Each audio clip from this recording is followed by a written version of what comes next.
A Procuradoria-Geral da República ainda detalha que as ações do acusado Rafael Martins Oliveira, após a sua ida ao Palácio do Planalto, também confirmam o teor golpista do encontro, uma vez que os indícios demonstram que realizou a aquisição de aparelhos celulares esses utilizados na operação, segundo apontou a Polícia Federal, na Copa 2022.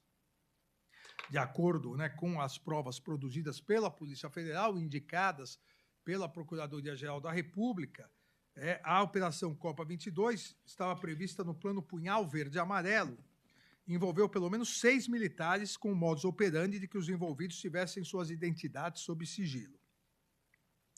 O canal de comunicação escolhido foi o aplicativo Signal, em que houve a criação de um grupo, assim como cada integrante do plano, o Signal que o Exército utiliza, em que houve a criação de um grupo, assim como cada integrante do plano recebendo um codinome de um país, um pouco estilo Casa de Papel, utilizando linhas de telefonia móvel de titularidade de terceiros, evidenciando técnica de anonimização. Casa de Papel eram cidades, aqueles são países, mas qualquer semelhança é mera coincidência. A Procuradoria-Geral destaca na denúncia, a Procuradoria-Geral da República destaca na denúncia que a eficácia dessa técnica de anonimização possibilitou, apenas até o oferecimento da denúncia, que 2 fossem identificados, Rafael Martins Oliveira e Rodrigo Bezerra de Azevedo. Ou seja, diferentemente do que alguns falaram, que a Operação Tabajara, Veja... Tá. Não, na verdade, dos 6 que a investigação da Polícia Federal cruzou dados, só conseguiram, em virtude das técnicas utilizadas, identificar 2. Ah, mas pegou um táxi. Pegou um táxi porque aí não vai se identificar. Se chama um Uber, fica nas redes sociais. Se pega um táxi, não fica. Se pega um carro, aluga um carro, os radares, o radar, ele fotografa todas os carros. E só multa aqueles que passam determinado valor, ou no caso de rodízio, os que não têm a placa. Mas todos os carros é possível verificar qual o trajeto. Então, até essa técnica de pegar um táxi é para não poder ser identificado realmente. No dia 8/12, o cadastro dos telefones corresponde a 5 dos codinomes utilizados na Operação Copa 2020. Alemanha, Argentina, Áustria, Brasil e Gana. Assim como no dia seguinte, 9/12, é o histórico de conexão para todos, com exceção para a Alemanha. As evidências demonstram que os terminais vinculados aos codinomes Argentina, Áustria, Brasil e Gana, no grupo de aplicativo Signal, foram recarregados com crédito no valor de R$20, todos na mesma farmácia da região sudoeste, o que corrobora o alinhamento de todos os participantes do grupo. Aqui, novamente, eu faço questão sempre de salientar a investigação, presidente, realizada pela Polícia Federal, as técnicas investigativas realizadas pela Polícia Federal, eu diria que as técnicas mais modernas no mundo todo.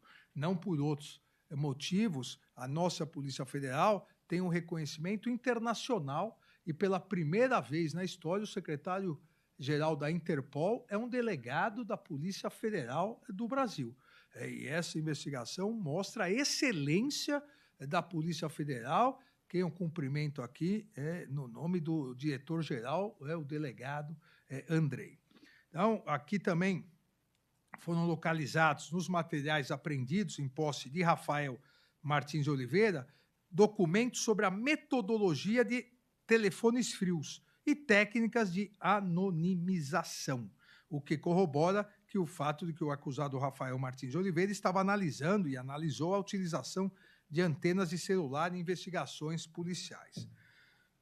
Há o destaque ainda na acusação da interação entre os participantes da Operação Copa 2022 em 13/12/2022, em que o usuário de codinome Gana realizou o deslocamento de Goiânia para Brasília, tendo se conectado a antenas que cobriam a residência funcional do ministro Alexandre de Moraes.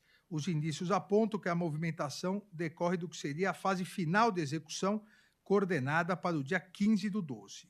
Apontam ainda o deslocamento do veículo particular do acusado Rafael Martins de Oliveira, de Goiânia para Brasília, assim como de um veículo oficial de placa tal, vinculado ao Batalhão de Ações e Comandos, ambos os carros em horários próximos. No dia 15/12, também há toda essa comprovação por prova técnica produzida, os terminais vinculados aos codinomes Brasil, Argentina, Áustria e Gana também chegaram em Brasília em horário similar, às 19h30, ao dos veículos identificados. Os usuários participantes da Operação Copa 2022 se dirigiram próximo à residência funcional do ministro Alexandre de Moraes e aguardaram em pontos estratégicos, esperando as próximas etapas. Aqui também é importante lembrar, conforme fiz em outros núcleos, que no dia 13, como aqui, no dia 12, todos se recordam, foi a diplomação e houve aquele movimento também inicial golpista, que inclusive invadiram a Polícia Federal, tentativa de invasão à Polícia Federal, ônibus em chamas, houve depredação. O monitoramento em relação a mim já estava existente. No dia 13, como a acusação aqui fala, e nos outros núcleos também, foram até a minha residência, mas depois voltaram no dia 15. E isso há uma relação, porque no dia 13, e o monitoramento e nas comunicações deles, aqui mais um codinome meu, ministro Flávio, nessa nova comunicação, eles me chamam de professora. Então, aqui eles mudam um pouco, falam, a professora foi para São Paulo, porque dia 13 é meu aniversário. Então, depois da diplomação, no dia 13 eu fui para São Paulo, passar com a família e voltei no dia 14, então programaram para o dia 15, junto com a reunião com o ministro da Defesa, e como eu já narrei aqui, dia 16 seria a implantação do gabinete institucional de crise. Ou seja, todos os atos executórios já realizados. Nesse dia, nesse dia 15, a denúncia narra a interação entre Rafael Martins de Oliveira, por meio do codinome Japão, e Diogo Basti. Orientou os passos. Então, 20h43. Brasil volta a questionar no grupo. Qual a conduta? Sendo respondido pela Alemanha. Às 20h45. Aguarde. Reforçado pelo Japão, que é Rafael Martins de Oliveira. Codinome Japão e Diogo Basti. Mantém posição. Estou na posição. A análise da movimentação do veículo pessoal de Rafael Martins de Oliveira registrou às 20h33 a sua presença próxima no Clube da Associação dos Servidores do STJ. A mensagem "estou na posição", às 20h47, apresenta diferença cronológica compatível com o deslocamento até o Supremo Tribunal Federal, local onde se enconrava o ministro Alexandre de Moraes em sessão do plenário. A partir das 20h45, a Alemanha e Rafael Martins de Oliveira passaram a realizar diversas chamadas de voz. Às 20h48, Áustria se manifestou no grupo. Áustria chegando, qual a sua posição, Gana? Gana respondeu. Teixeira Lafayette 230 compartilhou captura de tela de notícia com a manchete. Com placar apertado, o STF adia a votação de orçamento secreto para segunda-feira. Foi o dia que nós estávamos votando o orçamento secreto, foi até mais tarde por culpa do ministro... a culpa não era do ministro Flávio Dino. O ministro Flávio Dino ainda não estava.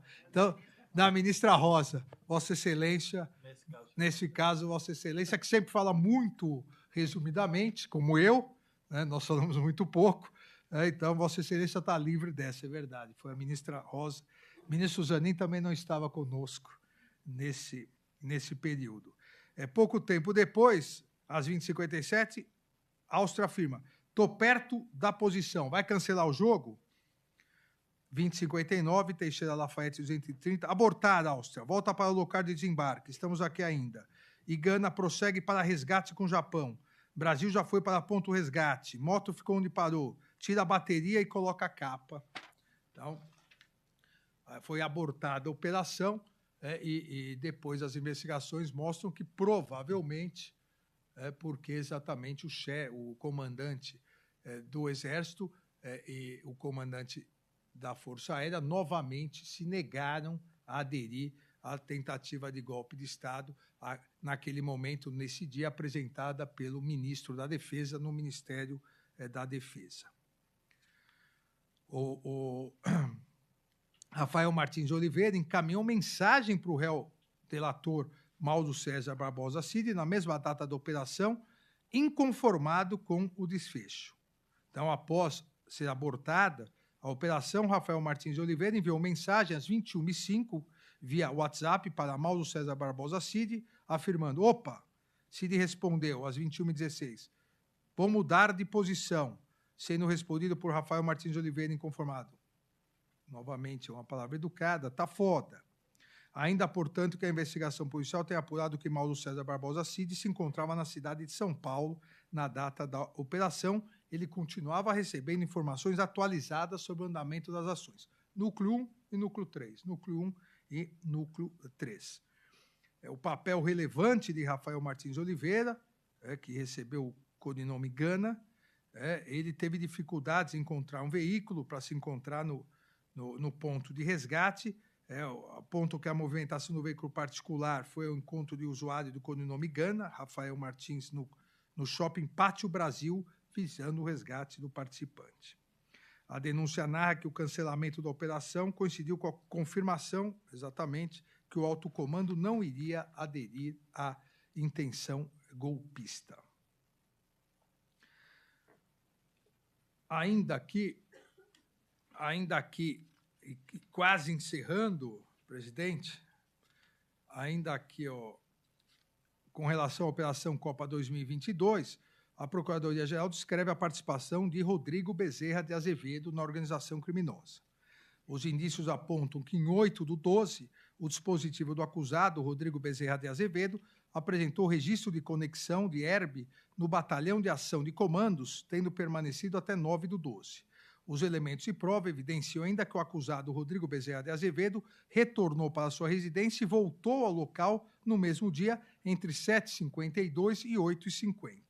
A acusação destaca que o terminal vinculado ao codinome Áustria apresentou registros de conexão similares exatamente ao acusado Rodrigo Bezerra de Azevedo.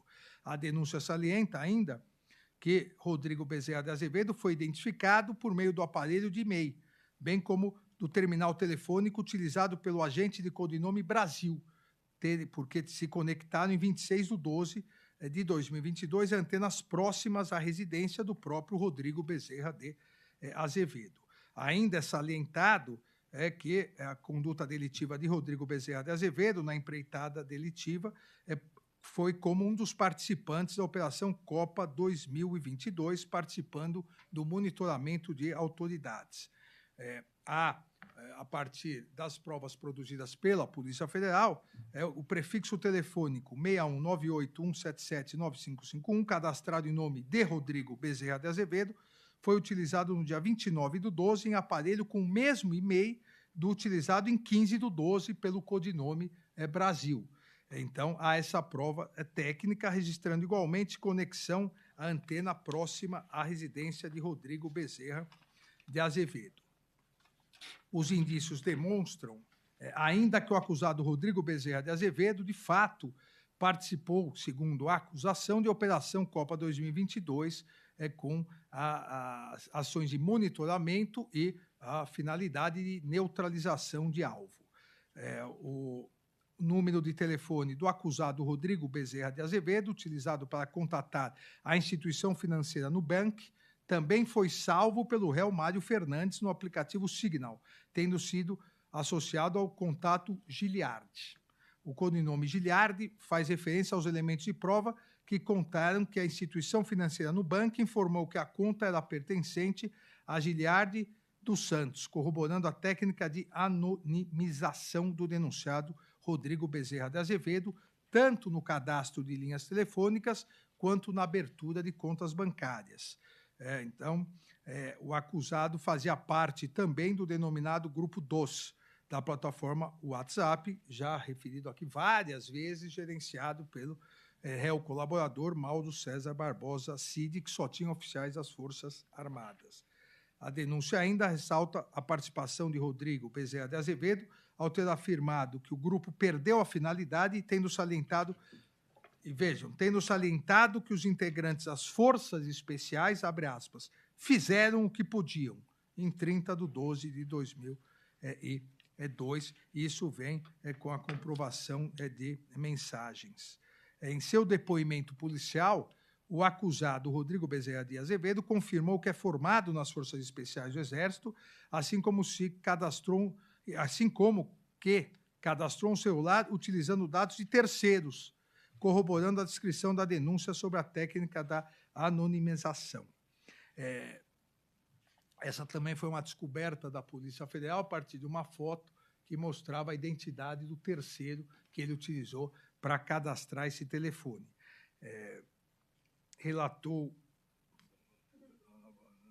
Confirmou que estava na posse do aparelho celular, identificado pelas investigações, que era o aparelho celular vinculado ao codinome Brasil, e que cadastrou um chip utilizando dados de terceiros, de Arthur Silva Barbosa.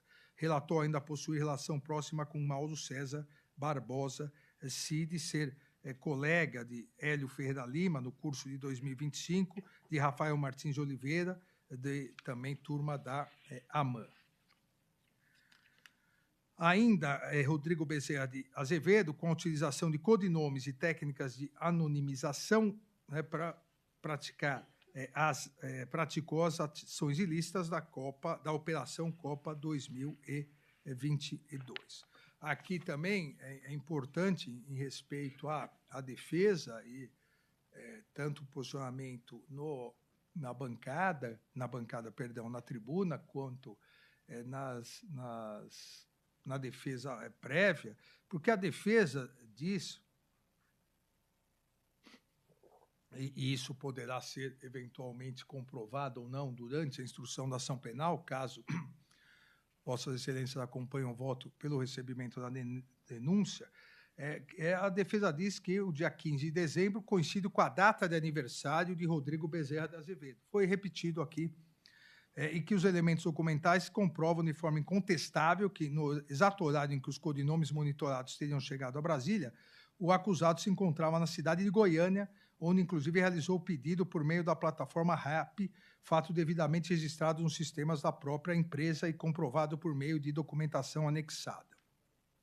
Veja que há a comprovação técnica de que ele estava na posse do celular que era vinculado à pessoa de codinome Brasil na operação. Aqui o que a defesa diz é que foi feito um pedido por meio da plataforma RAP, por um celular dele, realização de 2 compras no dia 15 do 12, valor de R$ 80,36 no aplicativo de entregas, enviado para o e-mail Azevedo Selva. Tal.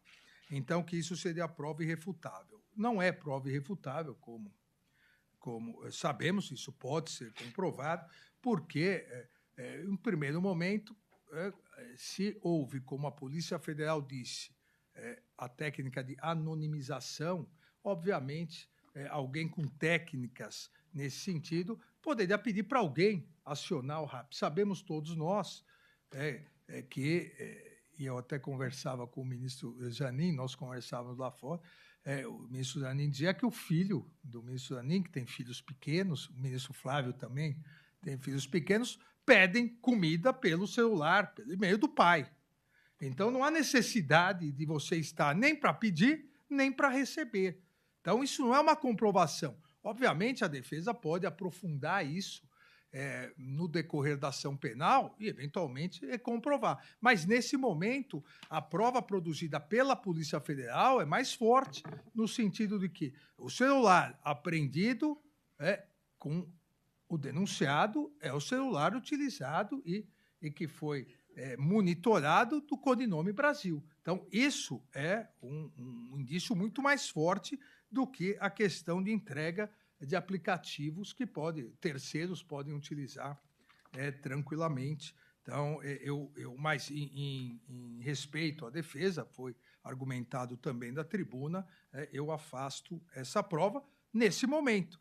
Se a defesa pode, obviamente, o fará com a competência que todos os advogados fizeram da tribuna durante a ação penal. Ainda, presidente, aqui também, nessa linha denúncia-detalhe em relação ao acusado Vladimir Matos Soares, agente da Polícia Federal, que teria atuado para auxiliar a organização criminosa, de modo agora a disponibilizar informações sobre a equipe de segurança do presidente, então presidente eleito, hoje presidente da República, Luiz Inácio Lula da Silva.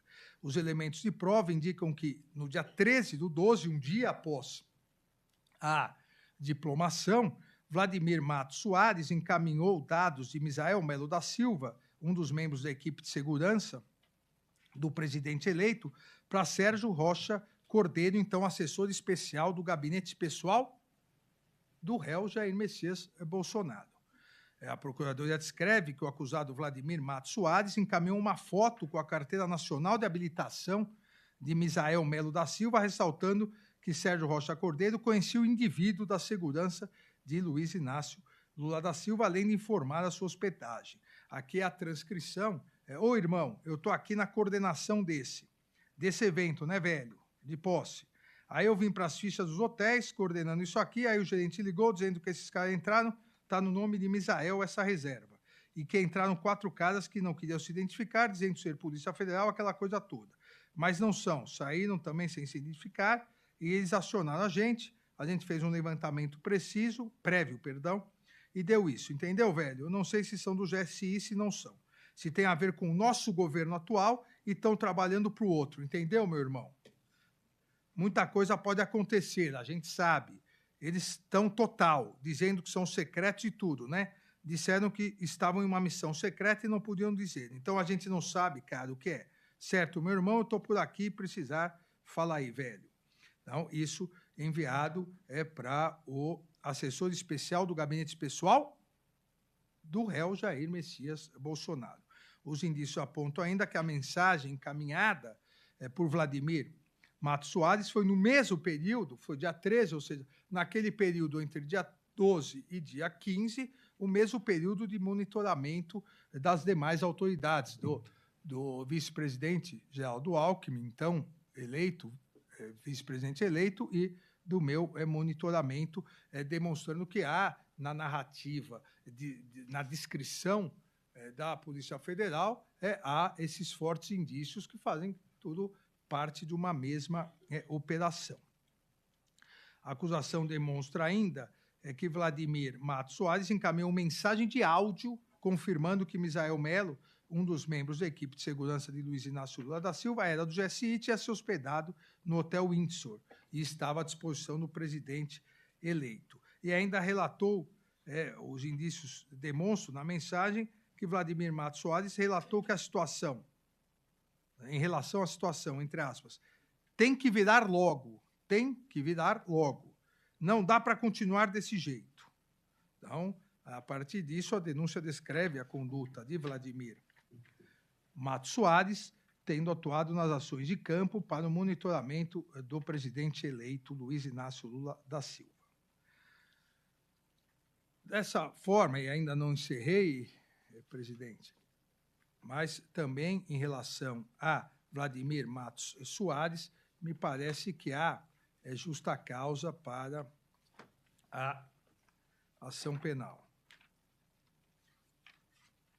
Em relação, entretanto, presidente, a 2 denunciados, e eu peço atenção a vossas excelências, em relação a 2 denunciados, entendo não presentes os elementos necessários para a justa causa, para o reconhecimento de justa causa. Em relação a Cleverson Ney Magalhães e em relação a Newton Diniz Rodrigues. Me parece aqui que os pressupostos necessários para a configuração de justa causa para o início da ação penal não estão presentes em relação a esses 2 denunciados, e repito, Cleverson Ney Magalhães e Newton Diniz Rodrigues. Conforme destaquei anteriormente, a justa causa, sabemos todos, é exigência para o recebimento da denúncia e para a instauração da ação penal. E exige 3 elementos: tipicidade, punibilidade e viabilidade.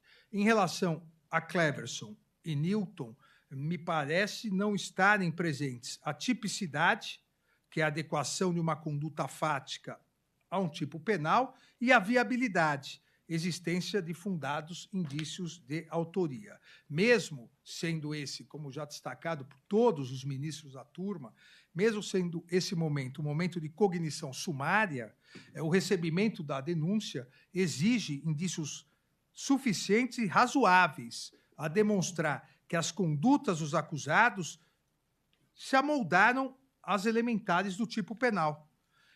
Ou seja, a tipicidade, a adequação da conduta fática, o que a denúncia descreve, o que fez o denunciado, a sua conduta fática tem que se adequar às elementares do tipo penal, para que haja, pelo menos num primeiro momento, haja aqui fortes indícios, fortes e razoáveis indícios de autoria daquele tipo penal.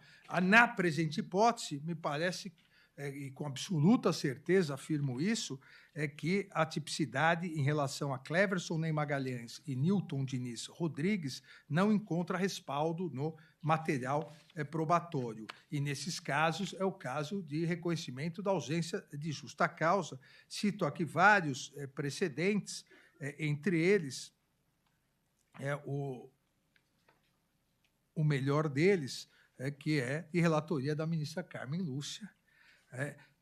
Lamentavelmente, naquele momento, na segunda turma, mas ela breve passagem, retornou, a boa filha a casa torna, retornou à primeira turma, colocando exatamente o que pretendo aqui vou votar e pretendo que seja reconhecido.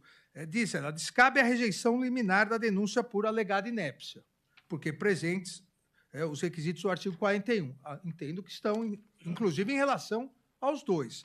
Mas ausentes, diz a ministra Carmen Lúcia, no inquérito 2792, ausentes indícios consistentes de autoria e materialidade delitiva e não demonstrado dolo, é de se rejeitar a denúncia por falta de justa causa.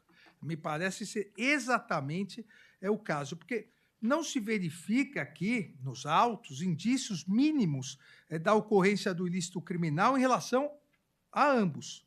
Não há uma descrição, há descrição, mas essa descrição não está razoavelmente baseada em indícios da prática das elementares dos diversos tipos penais, seja por Cleverson Ney Magalhães, seja por Newton Diniz Rodrigues. A denúncia descreve que o acusado Bernardo Romão Correia Neto, esse integrante da organização criminosa, qual reconheço justa causa, informou ao denunciado Fabrício Moreira de Barros, eu já me referi a isso, que pretendia organizar uma reunião e citou como um possível convidado, ou para convidar, o acusado Cleverson Ney Magalhães, então assessor direto do denunciado, e aqui também votei no sentido do recebimento da denúncia, do general Estevão Teófilo Gaspar de Oliveira.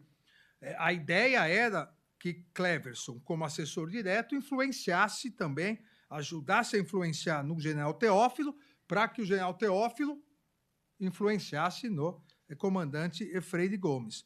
Ainda, a denúncia salienta a existência de diálogo entre o acusado Bernardo Romão Correia Neto e o réu Mauro César Barbosa Cid, onde o colaborador perguntou expressamente se o denunciado, Cleverson Ney Magalhães, compareceria na reunião planejada anteriormente descrita, mas não comprova também a sua participação. São essas as provas apontadas pelo Ministério Público. E a defesa, bem aponta a defesa de Cleverson Ney Magalhães, que se a denúncia se ampara somente nesses dois momentos, na menção do nome dos acusados. Então, me parece, presidente, que o mínimo necessário, e nós vimos, em relação aos demais, uma ampla investigação, troca de informações tanto depoimentos, mas informações tecnológicas. Aqui, a menção somente, e o fato dele ser o assessor direto do general Teófilo, e o general Teófilo ter se reunido com o presidente da República, me parece que ele não pode, diríamos, ser penalizado, porque também o recebimento da denúncia e o início da ação penal, em que pese não ser uma pena, mas realmente tem que ser feito com a razoabilidade necessária, porque é sempre um ônus para a pessoa responder a uma ação penal. E aqui não há elementos em relação a ele. São menções, e principalmente pelo fato dele ser assistente direto do general Teófilo. Da mesma maneira, em relação ao acusado Newton Diniz Rodrigues. O que se imputa é que o acusado Newton Diniz Rodrigues teria a função de influenciar o seu superior hierárquico, comandante do Exército, o general Freire Gomes. Então, que mencionaram o nome dele, participar da reunião de estratégia, de pressão do alto comando. Mas não há nada mais do que isso. A defesa também refuta essa acusação na sua defesa preliminar, dizendo que o que se tem é uma premissa não comprovada do Ministério Público, no sentido de que o defendente integraria uma organização criminosa. Mas Newton Diniz Rodrigues nem sequer estava em território nacional, haja vista que estava em missão no Reino Unido, e foi aqui trazido pelo advogado na sustentação oral essa questão que, eu diria, coloca mais do que uma dúvida razoável, porque, na verdade, não há elementos mínimos para afastar que ele não tenha realmente, ele deixou de participar.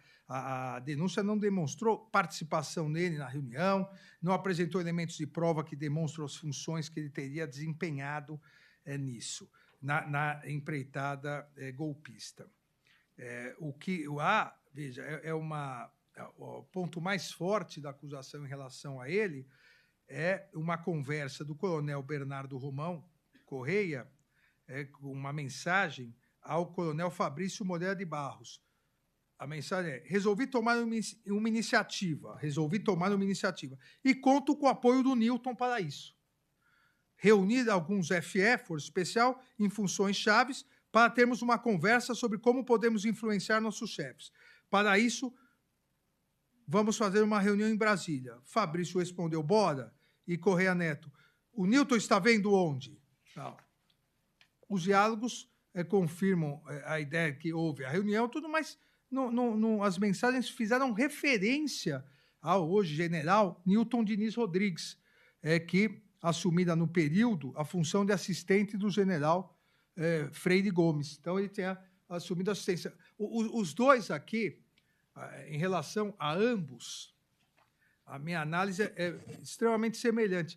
Tanto o Cleverson Ney Magalhães quanto o Newton Diniz Rodrigues acabaram sendo denunciados por existirem referências ao nome de ambos, e porque um era assessor direto do general Teófilo e o outro assessorava o general Freire Gomes. Mas não há mais nenhuma imputação comprovada ou com indícios suficientes, razoáveis.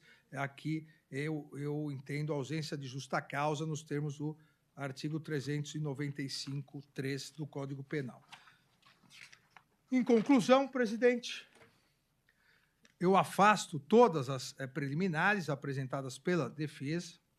Da mesma forma, entendo presentes os requisitos exigidos pelo artigo 41 do Código de Processo Penal em relação a todos os denunciados, ou seja, afasto a inépcia da denúncia e recebo parcialmente a denúncia, porque entendo presente a justa causa, nos termos do artigo 395, presente a justa causa em relação a Bernardo Romão Correia Neto, Estevam Caos Teófilo Gaspar de Oliveira, Fabrício Moreira de Barros, Hélio Ferreira Lima, Márcio Nunes de Rezende Júnior, Rafael Martins de Oliveira, Rodrigo Bezerra de Azevedo, Ronald Ferreira de Araújo Júnior, Sérgio Ricardo Cavalieri de Medeiros e Vladimir Matos Soares. Recebo a denúncia em relação a todos eles pelos crimes de organização criminosa armada, tentativa de abolição violenta do Estado Democrático de Direito, golpe de Estado, dano qualificado pela violência e grave ameaça contra o patrimônio da União e com considerável prejuízo para a vítima, deteriorização do patrimônio tombado, observadas as regras de concurso de pessoas, artigo 29 caput, e concurso material. E rejeito a denúncia por ausência de justa causa, nos termos do artigo 395.3, em relação a Cleverson Ney Magalhães e Nilton Diniz Rodrigues. É o voto, presidente. Obrigado, ministro Alexandre de Moraes. Como vota o ministro Flávio Dino? Novamente saudando a todos e todas, como de praxe, motivo a questão fundamental relativa à justa causa. Não se cuida de incursionar no mérito, mas de tecer algumas considerações que atendam ao dever do julgador de fundamentação e o direito das partes de conhecerem as razões pelas quais um veredito provisório inicial é firmado. É, como sabemos bem, um controle público quanto à imparcialidade do julgador, a enunciação das motivações como uma espécie de reserva de consistência da decisão judicial. O farei, senhor presidente, em 5 pontos muito breves. O primeiro é que a análise desse núcleo se presta também a expungir qualquer dúvida quanto à existência de pessoas armadas. Durante algum tempo, no legítimo debate nos autos e na sociedade, veio a ideia de que a arma ou as armas utilizadas havia sido simplesmente bíblias.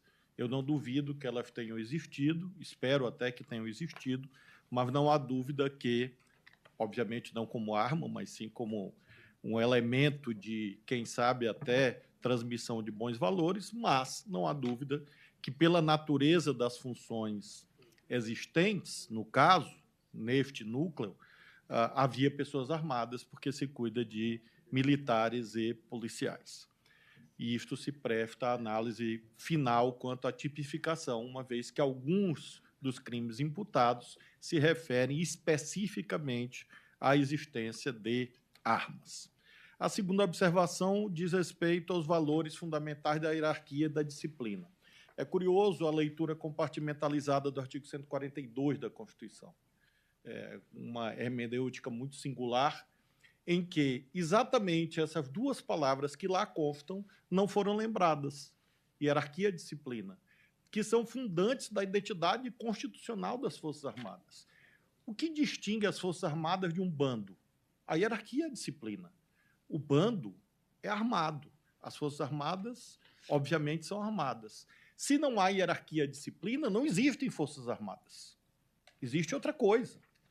E na medida em que há todos esses elementos que foram descritos pelo eminente relator, nós temos, sim, um indício poderoso de quebra do Estado Democrático de Direito, uma vez que Forças Armadas sem hierarquia e disciplina são, em si mesmo, uma ameaça ao Estado Democrático de Direito. Então, essas atipicidades todas, eu governei um Estado e, por isso, lidei com polícias que era inimaginável que eu chamasse um major da polícia para uma reunião sem ciência do comandante da polícia, ou sem a sua participação.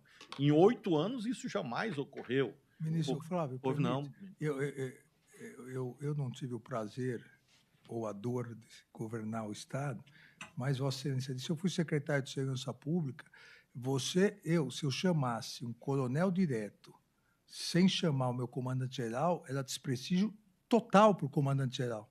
Era a mesma coisa que trocar o comandante-geral. Não é verdade? E é exatamente, ministro Alexandre, que é essa atipicidade que eu gostaria de chamar a atenção. uma reunião em que um comandante em chefe chama um subalterno e não chama o comandante, em si mesmo já é um indício.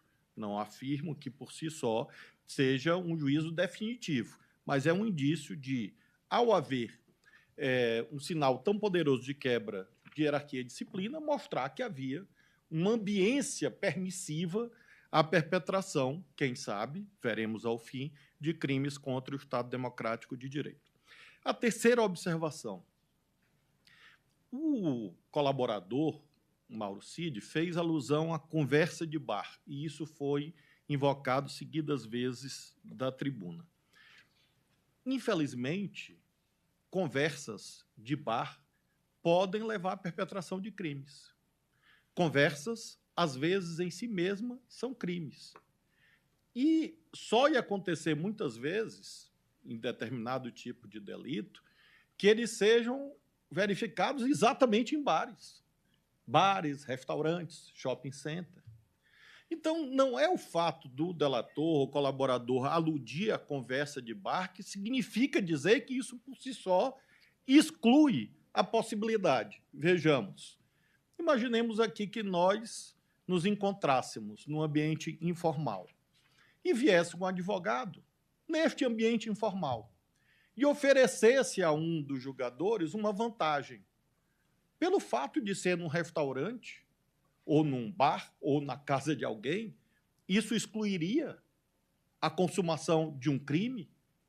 Claro que não. Então, não é o fato de ter 10 cadeiras ou 20, haver uma roda, 5 mesas, ser em tal ou qual lugar que leva à desimportância dessa reunião. Que como vimos, trouxe um elemento, que é o quarto e penúltimo que abordo, que é a demonstração de que havia um critério das pessoas presentes. Basta ter acompanhado todo o encadeamento lógico transmitido pelo eminente relator, que nós verificamos que o critério era o fato de pessoas serem assistentes de pessoas chaves, assistentes de comandantes. E é um critério que, logicamente, faz sentido. Se havia a ideia de persuasão ou de coação, seja lá como isso se considere, é natural que houvesse essa preocupação. Portanto, essa reunião do dia 28, a quarta observação que faço, tem sim relevância, independentemente do seu caráter formal ou informal. Evidentemente, vamos perquirir ao longo da instrução sobre quem participou, quem puxou, foi na casa de um ou de outro, por que foi e o que cada um disse e quais os atos daí emanados. Mas quero sublinhar algo, a meu ver, de grande importância.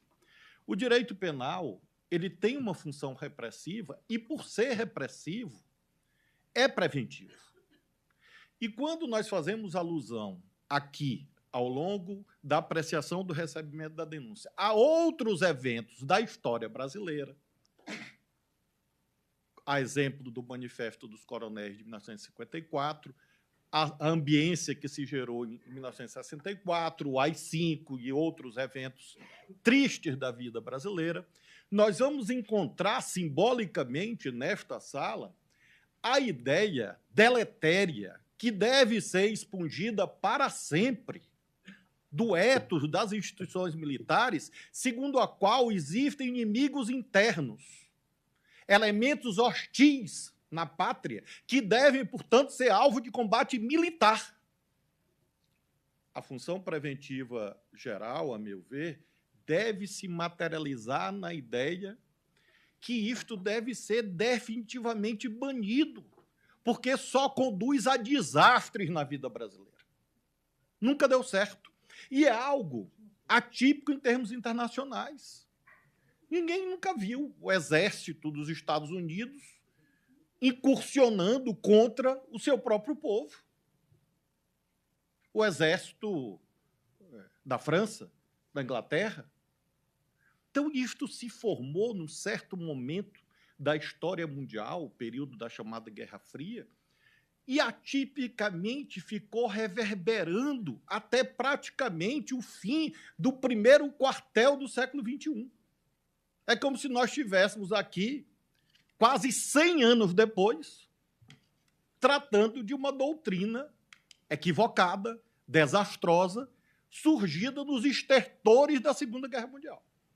Então, eu creio que essas alusões todas a este manifesto que está nos autos, quem lê o manifesto, essa carta, vê aqui esta exótica, esdrúxula, anacrônica e nociva doutrina expostas em palavras.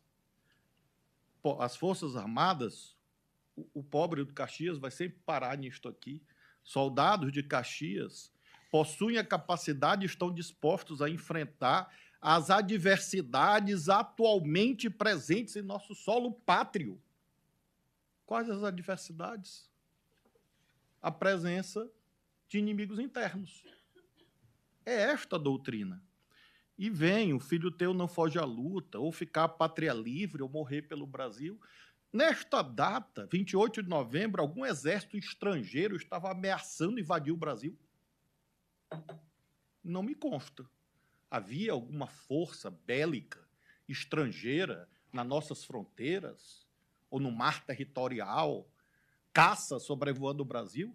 Isto sim seria uma preocupação constitucional, legítima, digna das Forças Armadas. Então, creio que, em algum momento, quem sabe, esse julgamento produza essa dimensão preventiva, dita função preventiva geral. A função repressiva, a função preventiva específica, a função preventiva geral quanto à eliminação definitiva desta perversa ideia de que as Forças Armadas devem se mover como tutores da nação contra inimigos internos e elementos hostis. Todos os cidadãos e cidadãs brasileiras são igualmente patriotas, sem exceção, para as Forças Armadas. E quem pode distinguir, classificar e punir as pessoas é o Poder Judiciário, e mais ninguém. Então, creio que isto deve ficar muito assentado para que nós possamos, com esse julgamento, contribuir para a defesa do Estado democrático de direito de modo sustentável e não apenas até a próxima esquina da história.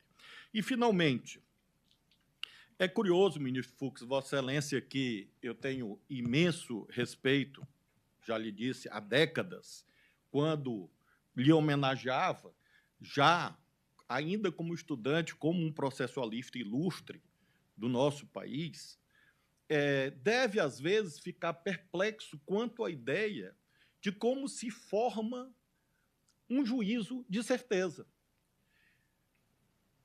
Como se houvesse uma prova tarifada no direito brasileiro. Imaginemos crimes contra a dignidade sexual. Se houvesse a ideia de prova tarifada, não haveria nenhuma condenação, a não ser que houvesse confissão. Na verdade, o juízo retrospectivo que nós fazemos é sempre a partir de indícios, a não ser quando há uma prova documental cabal, uma confissão, mas em crimes complexos, claro que é um raciocínio indiciário.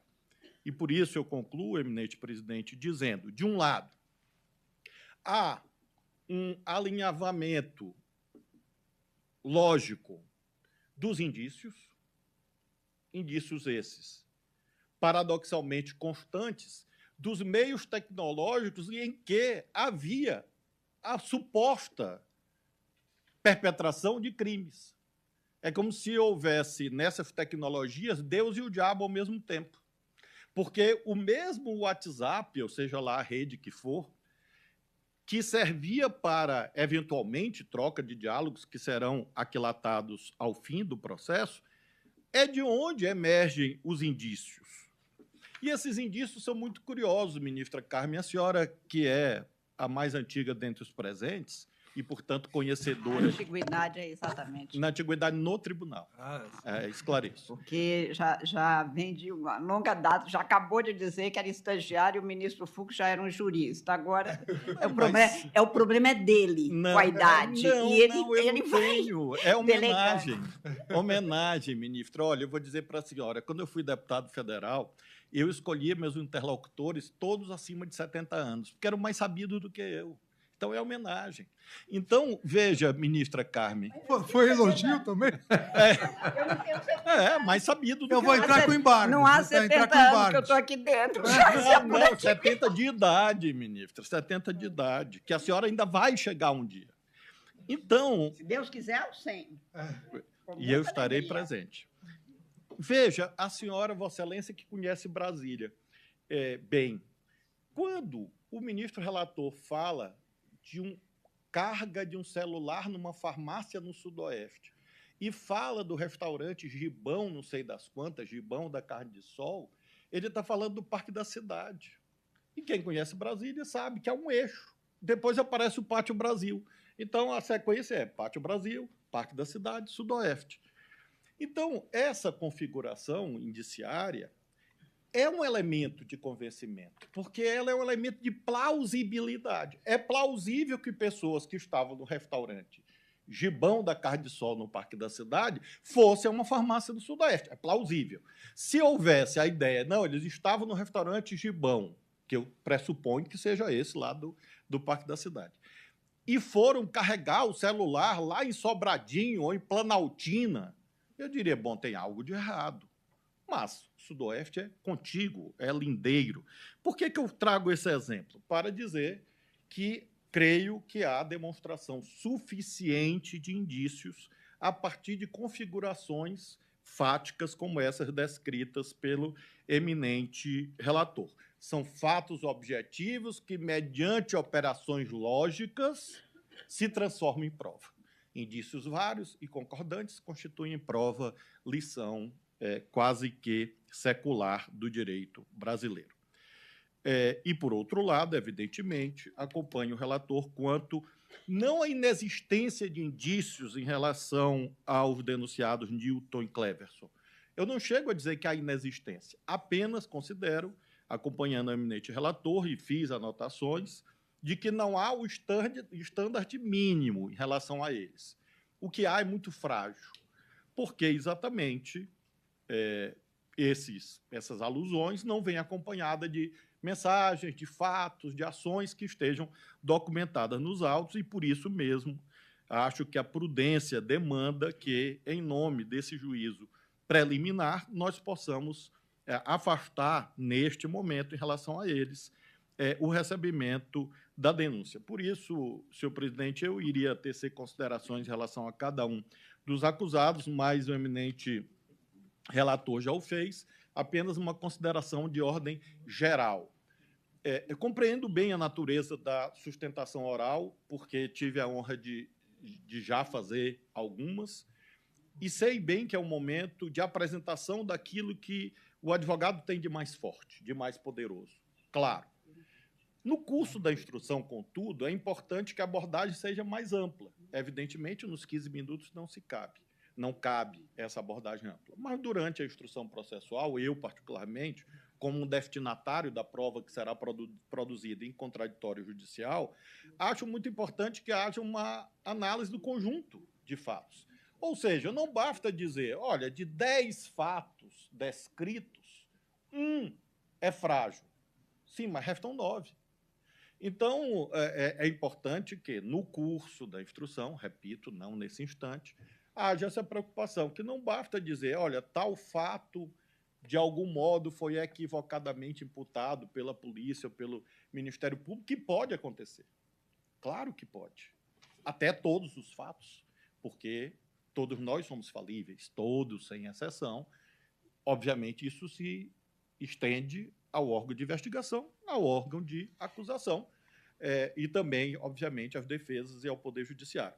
Por isso mesmo, temos que estar sempre em busca dessa visão completa, após a instrução, para que aí, sim, possamos ter um juízo definitivo. Por enquanto, com exceção dos 2 denunciados a que fiz alusão, acompanhando o relator, considero que há demonstração cabal de materialidade e indício suficiente de autoria. Voto com o relator. Muito obrigado.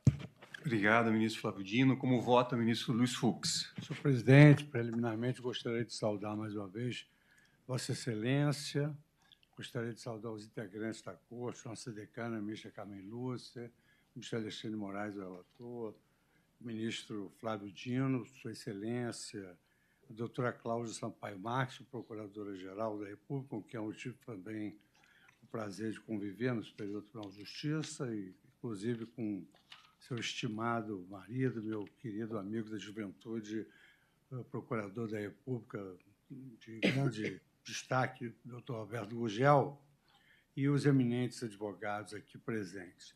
Senhor presidente, eu tive essa grande oportunidade na minha vida de funcionar como promotor de justiça e depois vi uma outra opção melhor e fiz concurso à magistratura. Então, digamos assim, eu criei o veso de saber separar esses 2 momentos, do órgão de acusação e o momento em que entra em cena o magistrado para proferir o seu julgamento. A acusação, ela tem de trazer aqui todos os fatos que, potencialmente, ela entende que são típicos, sem que haja essa alusão aqui do excesso de acusação. Mas o mais importante é exatamente o presidente da instrução, que é o ministro relator, verificar, através da prova dos autos, se há indícios de tudo quanto o Ministério Público aqui afirmou em relação a cada imputado ainda não denunciado. E, sob esse ângulo, em primeiro lugar, queria ratificar tudo quanto o ministro Dino falou, mas não repetir. Quanto à tese histórica do nosso passado e também quanto à função preventiva do direito penal. Mas, ao mesmo tempo, sem afirmar nada, pelo contrário, concordando com Sua Excelência em todos os aspectos, eu procurei verificar quais eram as acusações. E, no meu modo de ver, o relator ele demonstrou a saciedade e a suficiência dos indícios de autoria, porque até tocou num ponto muito importante, quando da rejeição, de que realmente não é um fato sem nenhuma repercussão biopsicológica o recebimento de uma denúncia. O recebimento de uma denúncia é algo muito grave contra qualquer pessoa. Isso também faz parte, vamos dizer assim, de um valor da democracia, valor fundante do Estado brasileiro, que é a dignidade humana. Então, nós temos que sopesar essas 2 vertentes da liberdade, da democracia, até porque o professor Silvio Levinsky escreveu como as democracias morrem, exatamente no momento em que o excesso de democracia acaba suprimindo liberdades. E eu verifiquei aqui, pelo menos na minha ótica, em razão do exercício dessas funções, que muitas das questões que eu enumerei para ouvir as tentações orais, elas vão efetivamente depender da instrução processual sobre contraditório e sobre devido processo legal.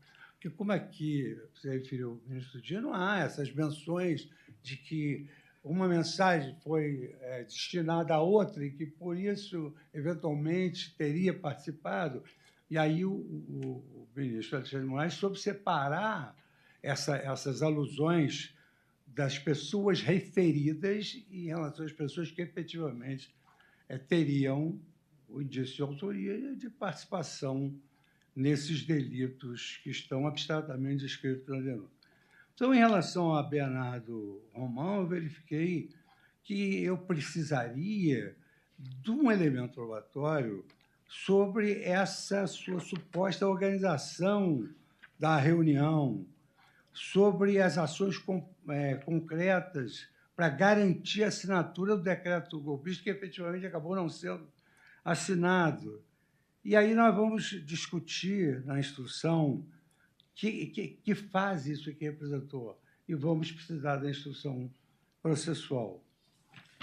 Em relação a Estevão Teófilo também, eu aqui anotei que será muito importante a prova ser produzida em juízo na medida em que ele teria se reunido para tratar do plano golpista, porque ainda não temos ainda uma prova concreta. E assim por diante. Hélio Pereira Lima, que teria trocado mensagens com Mauro Cid, e que os investigados continuavam tentando obter, inclusive, com a utilização de hackers, pretextos para que pudesse colocar em dúvida a rigidez do processo eleitoral. E aí tem aqui alguns diálogos que nós temos que, no momento, inferir que eles efetivamente convergem para a acusação trazida a efeito pelo Ministério Público.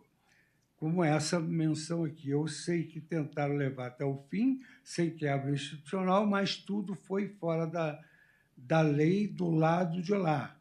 Chega, irmão, essa menção aqui, o ministro Alexandre. Tudo isso são indícios de autoria que foram suscitados pela acusação e que o ministro Alexandre de Moraes demonstrou que há, efetivamente, indícios de autoria.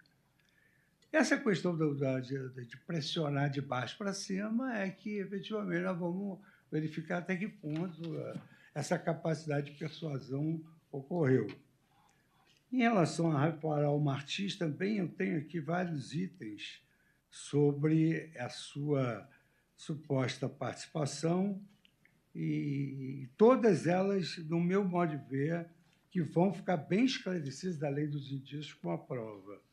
Rodrigo Bezerra de Almeida também. Eu faço aqui essas anotações, depende de prova isso, depende de prova aquilo, e eu chego exatamente à mesma conclusão de Sua Excelência, o relator. Analisei um por um, procurei ouvir os destaques do ministro Alexandre em relação aos indícios referentes a um por um, e cheguei à conclusão de que realmente nós precisamos de uma instrução processual. E aí entra em cena a figura já do magistrado. Eu também já procurei produzir acusações e esperava que os indícios que eu apontara fossem confirmados pelo julgamento. Então, agora nós temos aí, o ministro Alexandre de Moraes deixou claro que os indícios estão presentes, condizentes com a acusação, salvante esses dois casos, em que Sua Excelência rejeita a denúncia, e eu acompanho em ambos os aspectos, acolhendo a denúncia nos termos do voto do relator, e também acolhendo a rejeição que Sua Excelência propôs. Obrigado, ministro Luiz Fux. Como vota a ministra Carmen Lúcia? Muito obrigada, presidente. Reiterando os cumprimentos a Vossa Excelência, aos senhores ministros, especialmente o ministro relator, que, mais uma vez, facilita a vida de todo mundo e a compreensão de quem acompanha esse julgamento de recebimento de denúncia. Senhora subprocuradora-geral, senhores advogados, a quem, mais uma vez, cumprimento, imprensa que nos segue, todos os servidores. Também eu, senhor presidente, que tenho voto de que farei juntada, não teria muito mais a observar, a não ser alguns pontos apenas para elucidar. Primeiro, nessas 4 sessões de análise para recebimento ou rejeição de denúncia, eu não vi ninguém dizendo que não aconteceram os fatos. Nenhum advogado disse. Os advogados sobem e dizem à tribuna ou nos documentos apresentados: o meu cliente não estava, o meu cliente estava viajando, o meu cliente não estava no local, o meu cliente não participou, aquela mensagem não diz respeito a... Ninguém disse que não aconteceu tentativa de golpe. Quando vem, como hoje, um dos eminentes advogados e que faz um trabalho imprescindível à formulação da denúncia, do que será daqui para frente o encaminhamento, se diz.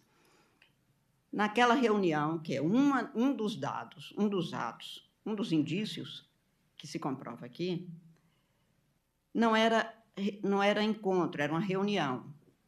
Isto tudo é rótulo. Houve pessoas que estavam em determinado local conversando. Não, mas estavam lá muitas pessoas. Não significa que estivesse na mesma mesa nem com o mesmo assunto. Isto é outra questão para a instrução, como se salientou aqui desde o voto do ministro relator. Não se nega, não estava, não foi. Houve quem trouxesse, alguns de nós, que meu cliente estava, mas não estava fardado. Nós não estamos aqui tratando de um desfile de moda, nem saber como é que cada um se veste para determinada ocasião. Estamos tratando de algo gravíssimo. prática de crimes contra o Estado Democrático de Direito, uma organização voltada com largo período de preparação, de início de execução, de prática de atos que atentaram contra os bens democráticos, contra a Constituição, contra as instituições e contra pessoas. É disso que nós estamos a cuidar neste caso e nesta passagem, recebimento ou não de denúncias. Segundo lugar, a circunstância de que uma determinada pessoa não estaria, mas ela apenas estava fora do lugar ou do país. E acho que aqui eu enfatizo já de pronto, porque acompanho, já estava no meu voto exatamente, que não aceitaria contra 2 dos denunciados, quando o ministro Alexandre diz, um deles, o general Newton, não estava no Brasil, isto não é o determinante, é apenas um dado a mais para demonstrar a fragilidade indiciária quanto a este. Outros que também não estavam, nem por isso deixaram de ter outros indícios que, somados, levam ao recebimento da denúncia. Porque, como aqui se diz, aliás, qualquer pessoa que tenha lidado minimamente com, não apenas com o direito penal, na vida a gente sabe que a ausência de um determinado lugar em prática de crime pode ser um álibi. Eu vou para uma festa, todo mundo me viu, não estava no local do crime. O álibi se constrói, aliás, não precisa nem de ser na vida. Basta alguém assistir um desses filmes que mostram como é que isso se faz com frequência absoluta. A pessoa, na hora, enquanto o mandante vai para a missa, enquanto a prática do crime no local visível. Portanto, não é este o fator determinante.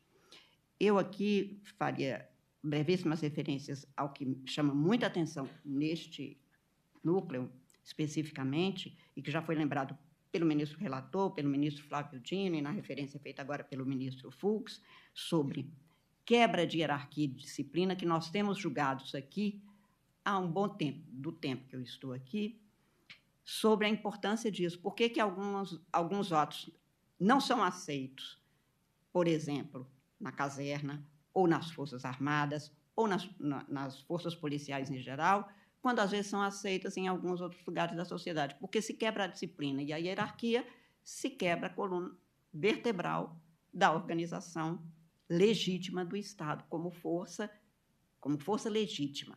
E, a quebrar essa hierarquia, nós temos o direito da força e não a força do direito, que é quando se perde o Estado democrático de direito e que é o que foi tentado. Nem se venha dizer que, imagina uma pessoa de patente inferior tentar influenciar o outro. Isto não é nem argumento, nem prosa razoável, pela singela circunstância de que, se não fosse assim, nem se teriam convidados alguns que poderiam exatamente chegar a essas patentes superiores para tentar demovê-las no sentido do que se buscava. Mas este conjunto todo cria um ambiente que nos leva a aceitar como indiciária a formulação feita pelo Ministério Público, no sentido de que, efetivamente, se buscava, pela atuação de pessoas que acreditavam, e aí, ministro Flávio Dino, eu só tenho uma distinção quanto, eu não sei se é porque se vê um inimigo interno, porque o que me passa até aqui, e o ministro Fux acaba de enfatizar, haverá instrução probatória com garantia do amplo direito de defesa, como está na Constituição e é direito de todo mundo, com contraditório, com todos os recursos inerentes à defesa. O que acontece normalmente é a criação de inimigos fantasmas, que alguém rotula como sendo fulano ou beltrano. O que se quer, o que se quis, pelo que se demonstra até aqui, indiciariamente, é manter o poder. Fulano está no palácio, não vai sair do palácio, vai continuar, e nós temos que ver como é que nós ficamos para continuar. E há vários diálogos deste grupo afirmando, porque senão eu estou preso, porque não vai ter, em outro grupo havia a formulação, não vai ter o VAR, porque não vai ter outro tempo. Vamos levar as últimas consequências, ou seja, é manter o poder pelo poder. Ora, na democracia, e mais ainda numa democracia republicana, a alternância do poder é próprio do artigo 1º da Constituição brasileira. E é isso exatamente o que se buscava, manter o poder, e para isso é preciso incitar a sociedade. E como se faz isso? Dizendo que há alguns que são inimigos dessa sociedade. Não é porque se vê como inimigos, eu acho que é uma construção disso que hoje ficou na moda chamar de narrativa, ou seja, não são relatos, eu não conto caso, eu conto uma história que, como diria, talvez, o Guimarães Rosa, uma história com E, e não se fazendo história com H-I-S. Isso para dizer, portanto, que os critérios do direito penal aqui, e neste momento, são suficientes para demonstrar, suficientemente demonstrados para se verificar que há indícios de autoria, salvo em relação a Cleverson e ao general Newton Diniz Rodrigues, pela circunstância de que o que se demonstra, a presença deles que estiveram na reunião, entre outros momentos, entre outras referências, são realmente frágeis o bastante para não se sustentar, levando a uma instrução que poderia aprofundar, e por isso a aplicação do 395.3, como foi feito, e neste caso eu também estou acompanhando. Portanto, me parece que, neste momento, o que se tem, não apenas de uma junção de dados, mas de uma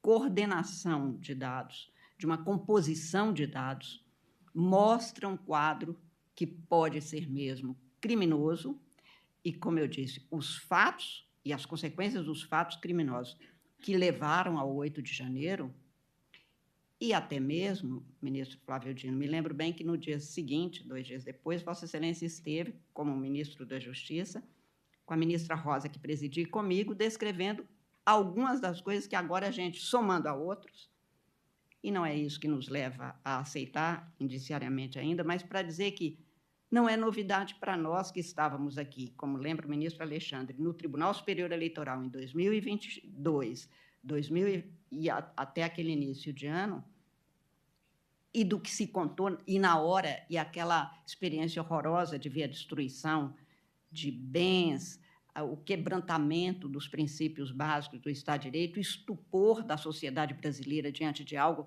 que, agressivas como são todas as ditaduras, e nós já passamos por alguns períodos ditatoriais extremamente atrozes, mas nunca se tinha visto o quebra-quebra para mostrar que Supremo não é nada, que são todos comunistas aqui dentro, como estava pintado, destruído, um elevador, como é aquele elevador que leva ao plenário aqui, destruído, e não é fácil destruir, porque ficaram aqui 40 minutos, e mesmo assim conseguiram destruir, ou seja, vieram munidos de armas, de ferramentas suficientes, como nós já lembramos aqui, e que tudo isso não foi nem ocasional, nem de uma hora para outra, nem de um minuto para outro, porque havia uma sequência, e esta sequência que foi descrita na denúncia, com a participação deste assolamento, desta tentativa, dessa busca de descaracterizar a legitimidade e a necessidade das instituições.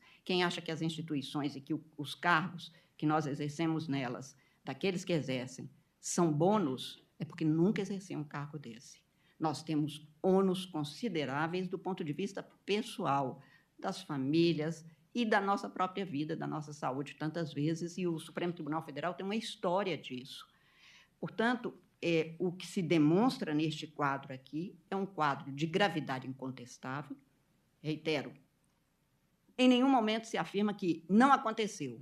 Não aconteceu o golpe de Estado, até porque aí não há como negar que aconteceu, porque está patenteada a tentativa permanente, com minutas que iam intervir no Tribunal Superior, na sede do Tribunal Superior Eleitoral. Aliás, a minuta é uma minuta que não deixa nem facilmente se saber qual a extensão do que iam fazer, porque sede é aquele prédio.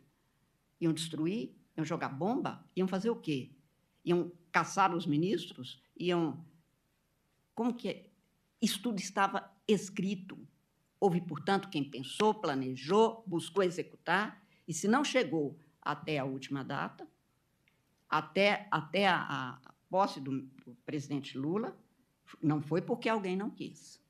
Foi por uma série de motivos que levaram a que, mesmo depois da posse, no 8 de janeiro, não se tenha obtido a consequência fatal de uma ruptura. Ministra Carmen, Por favor. apenas uma brevíssima complementação. É curioso quando Vossa Excelência diz a indefinição dos planos. Quando, da terrível noite da ditadura militar, houve cassações contra ministros do Supremo, cassações com 2 S's. Evandro Lins e Silva, Mas aí foi em janeiro, Vitor né, de 69, Nunes Leal e Hermes Lima. No no período período da ditadura, logo e logo após o depois do AI-5, 13 de dezembro daquele ano. que é a data do aniversário do ministro. Que era a data Alexandre. que ele queria marcar a posse do presidente Lula. Eu que disse que de jeito nenhum. Que ele Mas- fosse comemorar o aniversário, que mas não é uma veja- data. mas Foi- veja- Foi, não foi 16, isso? foi 16 de janeiro de 69. 69. Exatamente, Mas logo ele após disse- o AI-5. É. Nesse período, é curioso, 2 eventos que se verificam nos dias atuais que não se verificaram. E veja, eu sou insuspeito de estar defendendo a ruptura constitucional que se realizou naquele período. Mas 2 eventos de hoje que, na época, ninguém cogitou. Primeiro, descumprida a decisão do Supremo. A partir de 64, o Supremo deferiu muitos habeas corpus contra os ditadores. Mauro Borges, governador de Goiás, habeas corpus em favor da liberdade de imprensa, liberdade de expressão, habeas corpus em favor da liberdade de cátedra. Nunca ninguém cogitou da ideia de não cumprir uma Parece que decisão um cogitou. E o presidente do Supremo falou que atravessaria a praça e entregaria justa. as chaves para o ditador de plantão. Justo, E que ele, é no então, período recuou. de 64. Logo em seguida, até 69, quando há exatamente essas 3 cassações, com 2 S's, e aí concluo, 2 eventos dos dias de hoje que não se verificaram na época. O primeiro é este. As decisões contra os ditadores eram cumpridas. E hoje, às vezes, há pessoas que dizem, não, essa decisão do Supremo não vai ser cumprida, não pode ser cumprida. Exatamente na linha da doutrina do inimigo interno, que continua, infelizmente, atual. E a outra singularidade, que, a meu ver, sublinha a importância dessa ação penal. Ninguém cogitou matar Evandro Lins e Silva, Vitor Nunes Leal e Hermes Lima. A cassação era com 2 S's. Neste caso, desses eventos, a cassação programada, ou a caça, era com 2 S's e com C cedilha. Era com C cedilha. Então, veja que a cogitação ou consumação, veremos ao final, foi além de outras páginas tenebrosas da vida brasileira, o que mostra realmente singularidades que mostram a relevância dessa ação penal para que haja o deslinde, como Vossa Excelência disse. A materialidade é inequivocamente material. E os Destruíram advogados, os prédios. E os advogados Agora, são muito corretos como nem poderia imaginar diferente pela importância que é da advocacia e do advogado, quando eles dizem, muitas vezes vieram a nós entregando memoriais ou trabalhos, e até aqui, o desconforto de ter que defender uma situação que patentemente contraria o Estado democrático no qual se garante um advogado. Porque o Sobral Pinto foi preso em Goiás por defender pessoas naquela ocasião. Hoje, esses que são denunciados têm ampla defesa que nós garantimos e queremos que tenha e que se mantenha sempre. O que também é uma diferença. Dessa vez, porque a democracia prevaleceu. Só por isso. Ministra Carmen, por permite favor. só, pegando Vossa Excelência é o relator. esse gancho, eu ouvi de vários generais, exatamente nesse sentido que o ministro Flávio disse, dizendo, e no que Vossa Excelência disse, que agora não havia inimigo externo, mesmo que o inimigo externo em 64 fosse o inimigo invisível, o comunismo, a guerra... Agora também pintaram que nós... É que agora é o fantasma do fantasma, né? A Guerra Fria. E eu ouvi desses generais o seguinte, em 64, nós nunca... as Forças Armadas, porque eles são ainda da ativa, né? Mas as Forças Armadas nunca pensaram em desmoralizar o Poder Judiciário, porque nem eles não chamam de golpe, né? Nós chamamos, a história chama, nem o golpe, digo eu, gostaria disso, porque aí não é um golpe, é anarquia. Se você desmoraliza o Poder Judiciário, não existe um país a ser construído. Tanto que, depois de um tempo, houve o AI-2, que aumentou a composição do Supremo, e depois, dia 13 de dezembro de 68, o AI-5, e dia 16 de janeiro de 69, as 3 cassações. E aí nem precisaram de aplicar a emenda número 2, porque aí eles colocaram quem eles queriam. Exatamente. Aqui dentro. Agora, o segundo ponto foi isso. Eles disseram, nem os mais radicais, mesmo depois de 68, o AI-5, pensaram em matar ministros do Supremo Tribunal Federal. Então, o que se mostra, e a conclusão, inclusive, desses generais, é que foi uma tentativa de golpe a de mais radical dos radicais, e que seria uma chacina se tivesse sido consumado.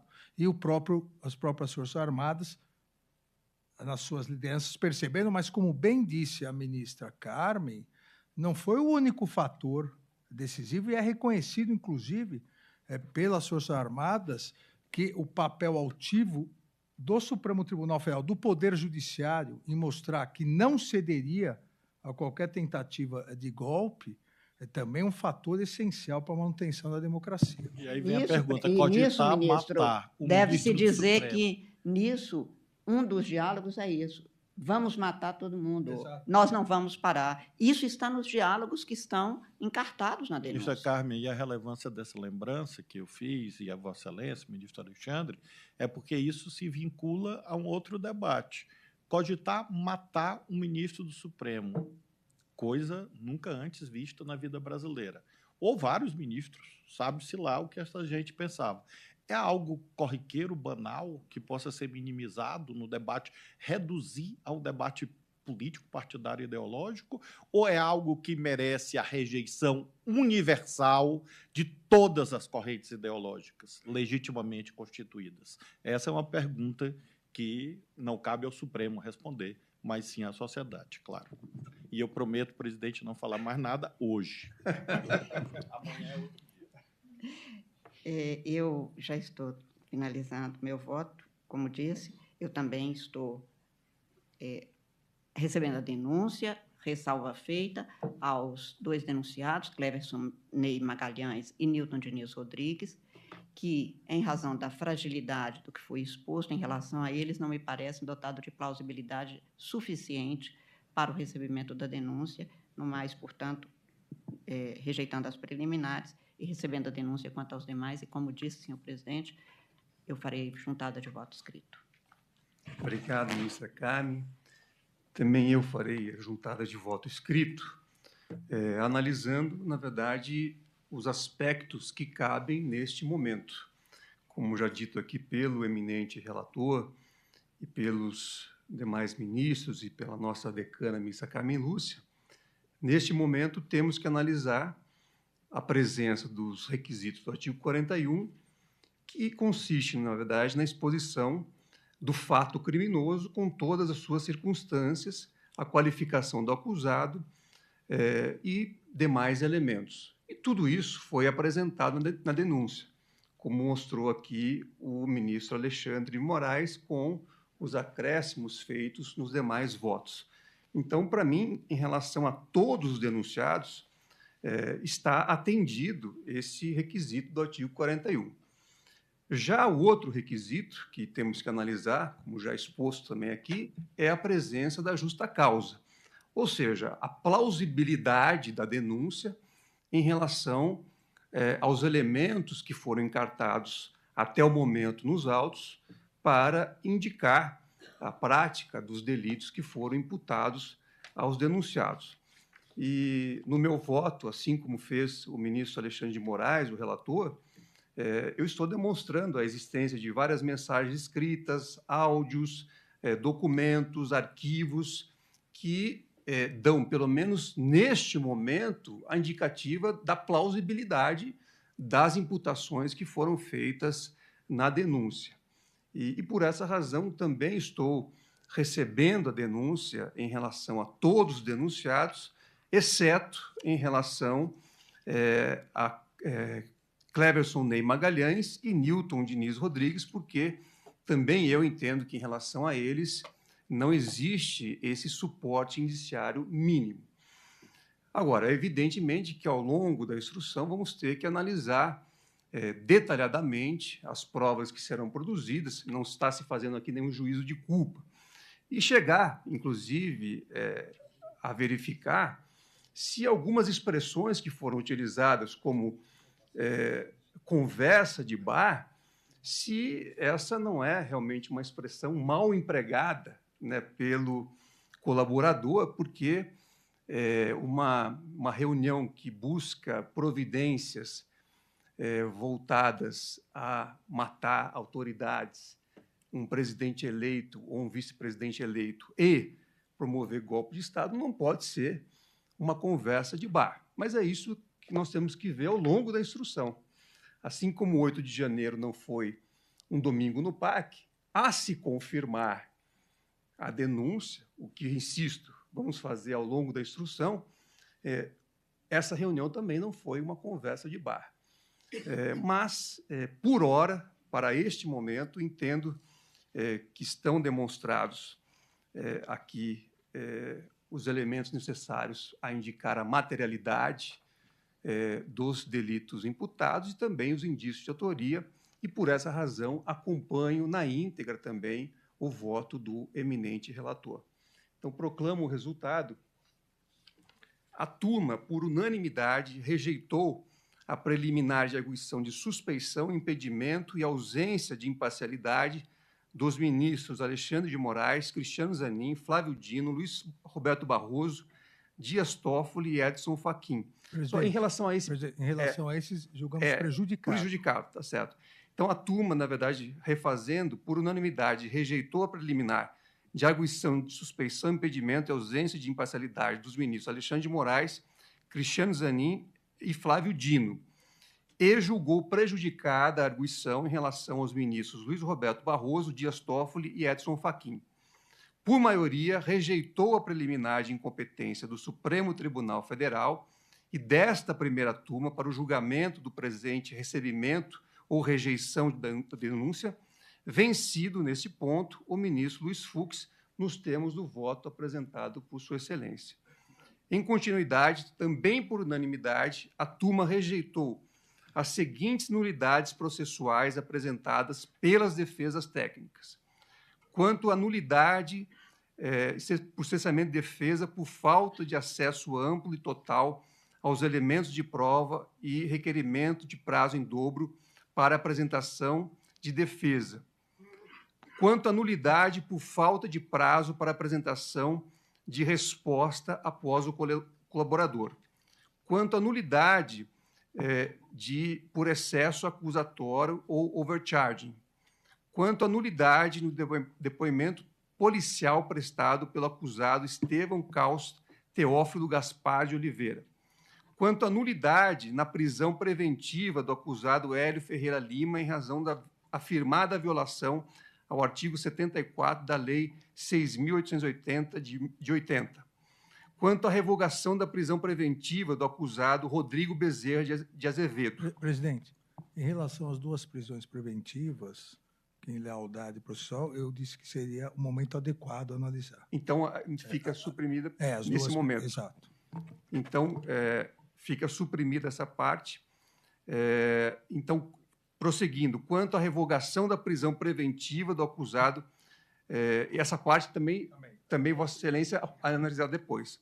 Então, só resta aqui esse item. Quanto às nulidades, já superamos todas, e essas demais serão analisadas por Vossa Excelência oportunamente. Por unanimidade, julgou válido o acordo de colaboração premiada firmado entre a Polícia Federal e Mauro César Barbosa Cid. Afastou a inépcia da denúncia e a ausência de justa causa.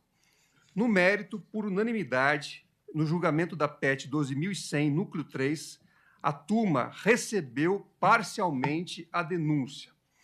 A turma entendeu estarem presentes os requisitos exigidos pelos artigos 41 e 395 do Código de Processo Penal e recebeu integralmente a denúncia oferecida pela Procuradoria-Geral da República em relação aos seguintes acusados: Bernardo Romão Correia Neto. Senhor presidente, sim. Pois não, ministro. Pela ordem. Eu também anotei todas essas preliminares, porque quando do primeiro julgamento eu fiz uma crítica ao número de colaborações do delator Mauro Cid, mas sem prejuízo, como nós estávamos naquele momento, eu disse que aguardaríamos a instrução processual sobre o contraditório para verificar da rigidez daquela delação, porque ele fizera 9 delações e a lei estabelecia que não podia ter nenhum ponto obscuro. Então, naquela oportunidade, eu acho que eu fiz uma ressalva qualquer, no sentido de que nós apreciaríamos a delação no curso do processo sem declarar nulidade. Na primeira... Não, ficou como um comentário, não como...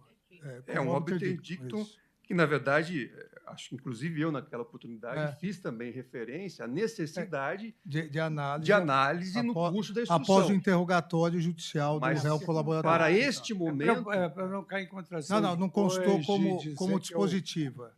Isso.